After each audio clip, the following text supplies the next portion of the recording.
Modern Guitar School is online. A warm welcome to all of you. I'm glad you're joining me again. In the last 2 workshops, we looked at the typical major and minor blues chords. Today we're taking it a step further, and I'll show you 3 classic blues chord riffs that you should definitely have in your repertoire. Stay tuned. I'll give you a quick teaser so you know what today's all about. Riff number 1, Riff.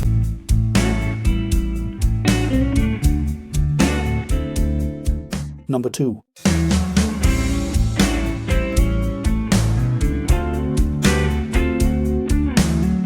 And riff number 3.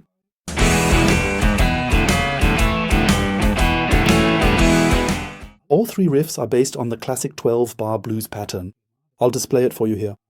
Still, each riff has its own character, and I'll show you exactly what's happening there. Okay, let's start with the absolute classic in A major. Blues Shuffle, riff number 1.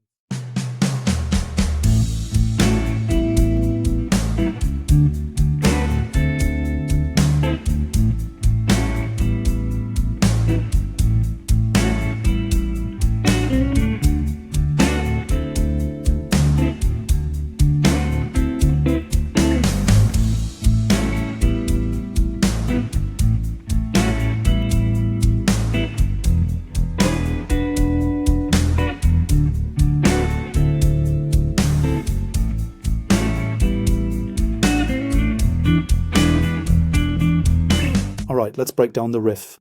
What's happening here in the main riff? You start with the open A string. I prefer fingerstyle technique.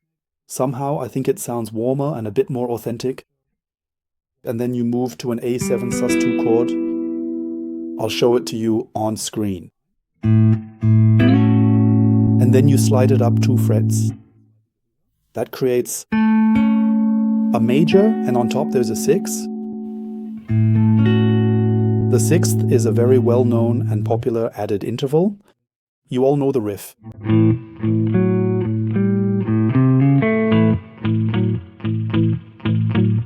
That's a major 6th. And when it's played an octave higher, it's on the B string at the 7th fret.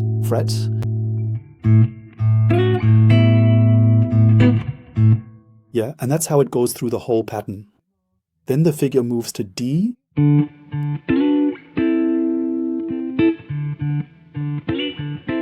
later to E.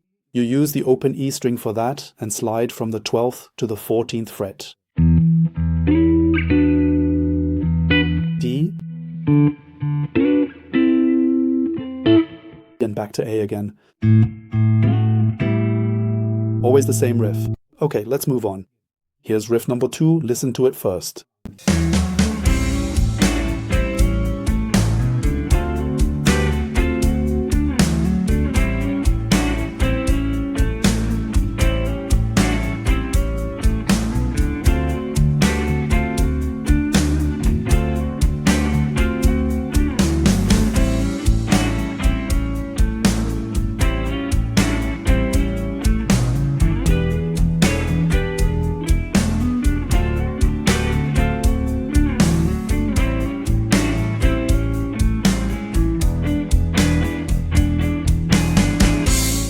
What's special about this riff in a major?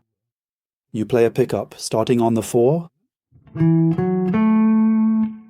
D, and then we move on to another classic in blues riffs, namely the hammer-on from the minor 3rd to the major 3rd. We're talking about the 5th fret on the G string, minor 3rd in relation to A, and the 6th fret on the G string, the major 3rd. As shown here, you do this from the 5th fret, hammering onto the major 3rd. In context, and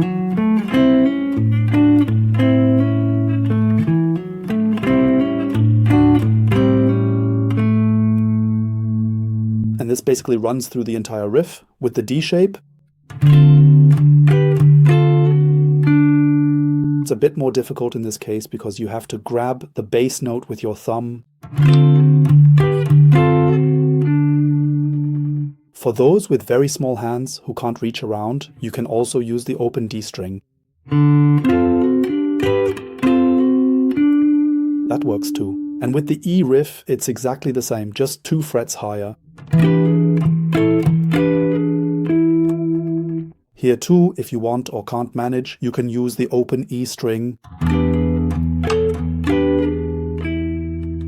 You just have to make sure to mute the A string while doing so. And again, all the way through the blues progression, it's just those 3 harmonies and basically always the same riff. You'll find the details in the tabs.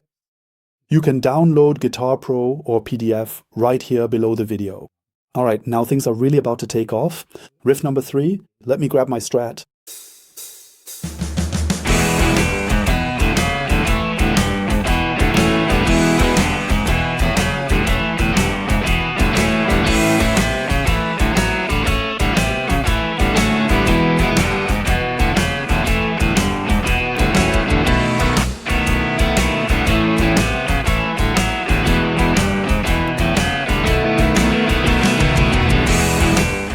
Stevie Ray Vaughan, the old rhythm monster, absolutely insane.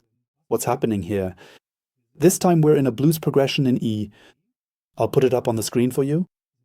It's basically the same structure, just with E as the root note, or rather as the starting point. So, and the great Stevie Ray Vaughan uses the blues elements in relation to an E major chord, namely the minor 3rd, major 3rd, 5th, major 6th again, and the root note an octave higher, and incorporates all that into his legendary blues shuffle. By the way, I once made a YouTube video about this, specifically about his blues shuffle. Check it out. So, you start by playing the whole thing with dead notes, and once that's working, you add the E major chord.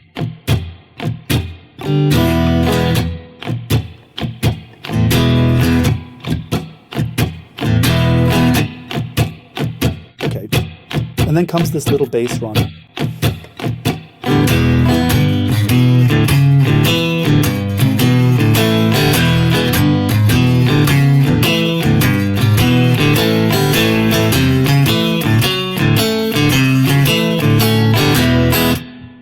And the whole thing follows the typical blues pattern again. So, as you can already tell, this way of playing is a bit more challenging. You should practice it step by step. But this thing just grooves like crazy, and it's absolutely worth having this style under your fingers. So, first a little bit of blues juice. Why should you even learn things like this? I always like to compare it to learning a language. If you have a bigger vocabulary in a language, you can express yourself better. The vocabulary in music is basically the riffs, the licks, the rhythms, the chords. Everything you've learned is basically equivalent to vocabulary in a language. Because the more of these you have in your repertoire, the better you can express yourself musically and the better you can react and act in a musical situation. Okay, so those were 3 classic blues rhythm riffs that you should have in your repertoire. If you benefited from this in any way, if you enjoyed it, if you liked watching, feel free to give me a like, subscribe to the channel, and hit the bell. I would really appreciate it, and it would help the channel grow. Thank you very much. A couple more words about the sound. For riffs 1 and 2, I played my ES335 here with a clean sound. Through a Fender Plus Deluxe that I have in my studio, I'll show you a shot of it. You hardly need any effects at all. A touch of reverb is quite nice. If I were you, I would use the neck pickup. It sounds the warmest and roundest and gives these blues riffs the necessary depth. For riff 3, I used a slightly overdriven Marshall Plexi with my Strat to get that Stevie Ray Vaughan sound. If you want to practice and learn these licks in full, as I already mentioned, there's a link below the video. There you'll find Guitar Pro tabs, PDF files, backing tracks, and tracks, where you can hear the guitar in studio quality and jam along perfectly. Definitely download the workshop pack, it's worth it, and it will help you practice much, much more effectively. Finally, there's one important point I'd like to mention. Blues is all about attitude, about your mindset. You need to have a certain attitude to play the blues. You can't do it by just gently stroking the strings and simply playing the notes mechanically. You have to really get into it and you have to feel the whole thing. So work on being able to feel what you're playing.